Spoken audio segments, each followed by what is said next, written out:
बिस्मिल्लाहिर्रहमानिर्रहीम। अस्सलामु अलैकुम वरहमतुल्लाहि वबरकातुहू। आज इंशाअल्लाह हम मस्जिद की सफ़ाई की फ़जीलत के हवाले से चंद एक बातें पढ़ेंगे और सुनेंगे कि मस्जिद की सफ़ाई करने से हमें क्या हासिल होता है। सबसे पहले मस्जिद की सफ़ाई के हवाले से अल्लाह रब्बुल इज़्ज़त ने कुरान पाक के अंदर इरशाद फरमाया। हज़रत इब्राहीम अलैहिस्सलाम और हज़रत इस्माईल अलैहिस्सलाम ने जब खाना काबा की तामीर की, उसको बनाया, तो अल्लाह रब्बुल इज़्ज़त ने हुक्म इरशाद फरमाया कि अंतहिरा बैतिया लित्ताइफीना वल आकिफीना वरुक्का सुजूद,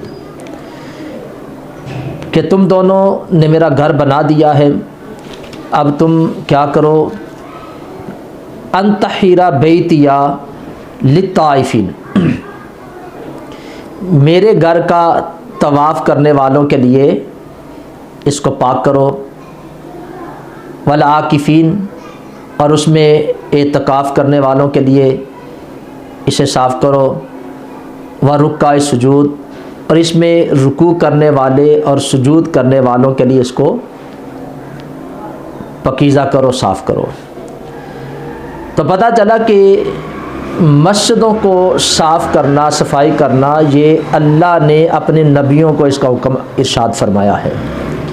और फिर एक हदीस पाक के अंदर ये मिलता है कि नबी पाक सल्लल्लाहु अलैहि वसल्लम मस्जिद में हाज़िर हुए तो आपने देखा कि उस जगह पे, मस्जिद में एक जगह पे निशान था किसी के थूक का। तो नबी पाक सल्लल्लाहु अलैहि वसल्लम ने अपने हाथों से उस जगह को साफ़ कर दिया। यानी ये अल्लाह का घर है और अल्लाह के घर को साफ़ करना ये नबियों की सुन्नत मुबारका है। और फिर नबी पाक सल्लल्लाहु अलैहि वसल्लम आपका फरमाने वाली शान है कि जो बंदा मस्जिद को साफ़ करता है, अल्लाह ताला उस बंदे का दिल साफ़ कर देता है। जो बंदा मस्जिद की सफाई करता है, अल्लाह ताला उस बंदे की कब्र को साफ़ कर देता है। और अगर आप अपने बुज़ुर्गान दीन की सीरत को पढ़ें, अपने उलमा को पढ़ें, तो हमारे जितने भी बुज़ुर्गान दीन हैं जो शरीयत और सुन्नत पर अमल करने वाले हैं, वो मशाइख़ अज़ाम जो सुन्नत शरीयत पे चलने वाले हैं, वो अपने मुरीदों की इस्लाह के लिए, उनके तरीक़त के जो सलूक है उनको पूरा कराने के लिए उन्हें मस्जिद की सफाई का हुक्म दिया करते थे। और उलमा अपने शागिर्दों की इस्लाह के लिए, उनके कल्ब को पकीज़ा करने के लिए उनको मस्जिदों की सफाई का हुक्म दिया करते थे। और आज हम इस काम से बहुत ज़्यादा पीछे हट चुके हैं। आज हम इस काम से बड़े दूर चले गए हैं।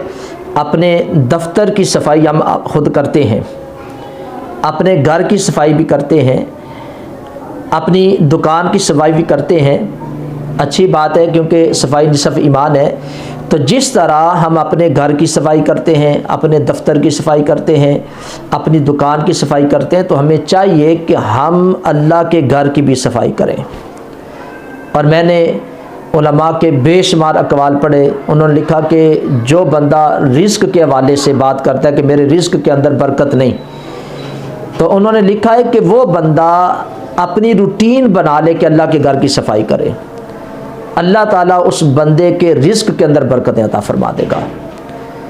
और फिर उन्होंने लिखा है कि कोई शख्स ऐसी मर्ज़ के अंदर मुब्तला हो जाए कि डॉक्टर उसे जवाब दे देते हैं कि ये ला इलाज है, इसका कोई इलाज नहीं, तो उलमा ने लिखा है कि वो बंदा मस्जिद की सफाई शुरू कर दे, यानी बाकायदगी के साथ मस्जिद की सफाई करे। इंशाअल्लाह अल्लाह ताला मस्जिद की सफाई की बरकत से अल्लाह ताला उस बंदे की उस बीमारी को उससे दूर कर देगा।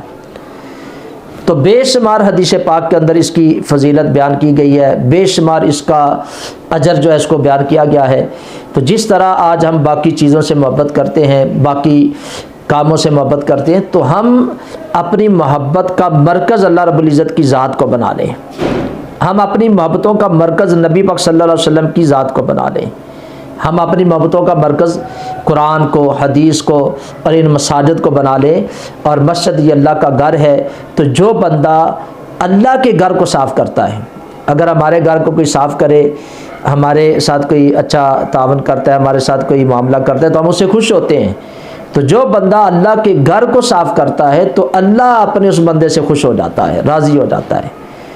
तो हमें चाहिए कि हम मस्जिदों के साथ मोहब्बत करें, मस्जिदों को आबाद करें, मस्जिदों को साफ़ करें। तो ये एक खूबसूरत मैसेज था जो मैंने आप तक पहुंचाना था। बड़ी बरकतें इससे मिलती हैं, गुनाह माफ़ होते हैं, दिल की सफाई होती है, कब्र की सफाई हो जाती है, रिज़्क़ के अंदर अल्लाह ताला बरकत अता फरमा देता है, फिर उस बंदे की तंग दस्ती उस बंदे से दूर हो जाती है। तो कोई ला इलाज मर्ज है, किसी को ठीक नहीं हो रहा तो वो मस्जिदों की सफाई करे।